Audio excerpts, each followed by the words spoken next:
So hello everybody, it's Laszlo, and this is my Micro Adventures channel. But today the weather is rainy here in Massachusetts. We still have some snow. It's April. Didn't really snow in the winter. Couldn't do a lot of cross-country skiing, and it has to snow now. But that's the way it is. So what we're going to do is to look at more cameras. In the first episode of Pocket Cameras, we've looked at the early history before World War II, and now we're going to look at the 50s and 60s. And in particular, we're going to look at Voigtlander cameras. So Voigtlander is one of the oldest camera manufacturers.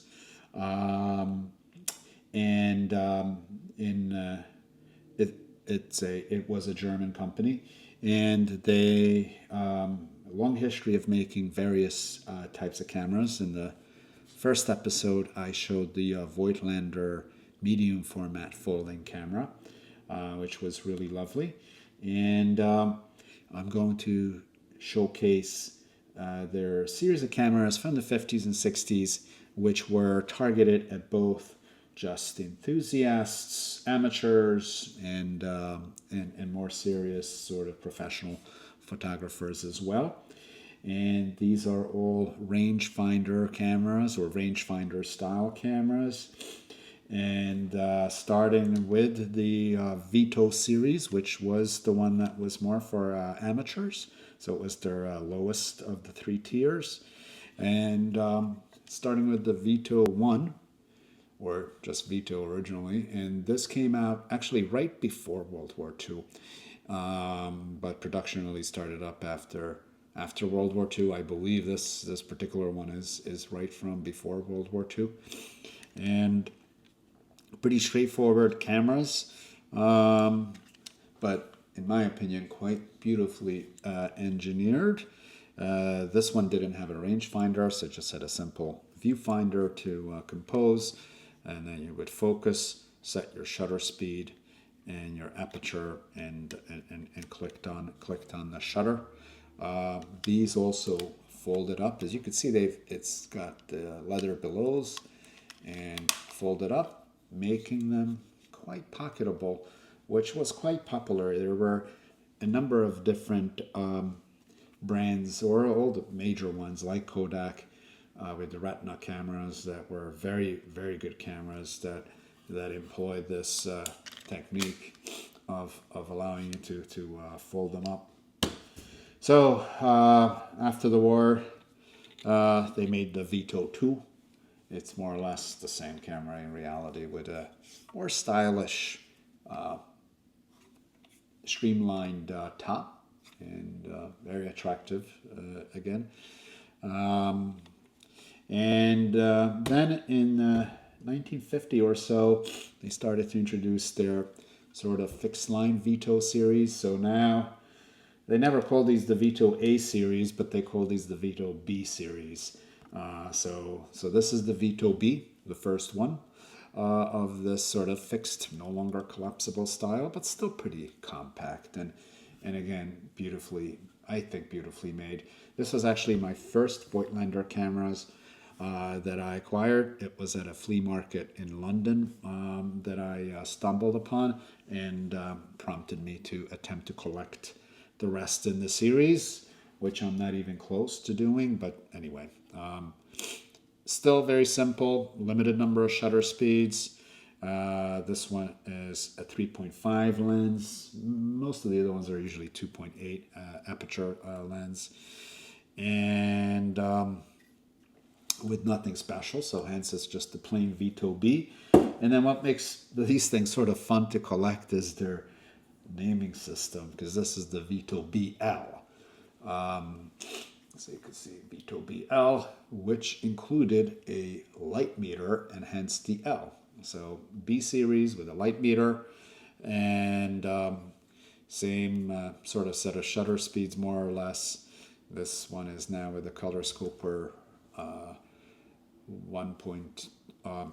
2.8 aperture lens, and which most of the series has, and actually won't fire. By the way, if you guys pick one of these up and at a garage sale or a flea market and you're wondering why it's not firing, these all require the film to actually be in it, so that as you wound it, there is this sprocket, and you kind of have to turn that sprocket by hand now. But the film sprocket, of course, sprocket holes would turn it, and then that would allow you to fire it. Let's see. Of course, here we go. There, now fired. So you got to make sure it's properly. So that's what cocked the shutter, allowing it to fire. This one seems to be still working pretty well. Neat little opening system. Kind of neat how it opens up and then closes. So then they had various other ones. So this is the BL with a light meter. They had a rangefinder version, which I don't have. That was the BR. And then they, in the 1960s, or starting in around 1960, they came out with the C series. And again, there you had C, CL, CR, CLR with both the light meter and rangefinder. And in parallel, they came out with the Vitomatic series as well, which they all had light meters on these now, and they coupled, as opposed to here where the light meter kind of shows you what setting to use. You had to manually go in and set it. The Vitomatic ones, it actually coupled to the light meter, so as you moved your and it kind of couples together your aperture and shutter speed as you kind of move around.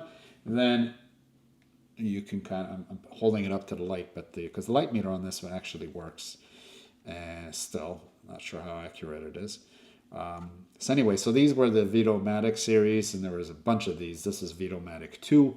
Then there were 1, 2, 3. Then there were ones with 2A, and then 1A, 2A, etc. Anyway, there's a whole boatload of them with various levels of sophistication, and including ones with brighter 2.0 lenses instead of 2.8 lenses as well, which are quite attractive. So that was the amateur series. Then Voigtlander also made, which I think is one of the most beautiful cameras ever made, in my opinion, is the Voigtlander Vitessa. And these were rangefinder cameras. You could see the two windows that allowed you to line up via prism an overlay to be able to get accurate focus. You focused it via a wheel in the back. This moves the whole mechanism. And as you can guess by now, because you can see the leather belows, that this indeed is a folding camera. So it allowed that to fold, film advance mechanism to be pushed down, and again, you're back to a pretty pocketable camera, coat pocketable at least, and or in a purse. So is the Vitessa. Name implies that this was a rapid camera, and the concept there was, hence the funky film advance, that it allowed you to, with one push, advance the film and then click the shutter. And you were able to do this pretty quickly and take a number of pictures rapidly. Again, these came out, this is one of the earlier ones, and they subsequently had ones with bigger or brighter lenses. Then they also came out with a fixed lens instead of a collapsible one, which kind of killed the whole concept in my opinion. But anyway, that was the Vitessa T series. So there is a number of these that you could acquire. And then lastly is the Voigtlander Prominent, although for those that are familiar with this camera, they would be pondering what on earth is this, because the Voigtlander Prominent camera is right behind this contraption. Let me remove that contraption for the time being. So that was, so the prominent was their high-end camera. It had interchangeable lenses with their own bespoke mount. I don't happen to have a lens for it here that would go on without that contraption, but yeah, you had wide-angle lenses and telephoto and regular 50mm lenses for it. And of course, it's a rangefinder camera, very beautifully engineered. But as you can see, the resemblance in terms of their design, it is, you know, sort of similar. In fact, one of the more collectible or sought after Vito series is the Vito III. So I had the Vito I, Vito II, but there's actually a 3 version, which is very similar looking to the prominent. And that one featured a Ultron 2.0 aperture lens, and that is much more sought after. But I'm hoping to get that one day. But anyway, in the meantime, I'm looking to try this out. I haven't had a chance to shoot with this yet, but I'm looking to get some film and give this a go. And then this contraption, which is a great way to sequence into our next episode, which we'll film in another rainy day, where I'll talk about reflex cameras. So these were all sort of rangefinder style, and then we'll focus on reflex cameras, twin lens reflex, single lens reflex. And what this contraption did from Voigtlander is it allowed them, it's quite ingenious, to mount this right onto the camera. Let's see. And turning this into a single lens reflex camera. Kind of big and clunky, but it's a single lens reflex camera. So yeah, looking through the viewfinder with a mirror prism, looking down, there's a mirror down here, and allowing you to focus right through the lens. So if you look in, and it works quite well actually. I'm pretty surprised. It's not even that dim, even though the mirror mechanism must be quite small. And then when you advanced the film, it had a little lever that you now pushed that would then push on, as you can see, there's the shutter release. So this now pushes down on the shutter release.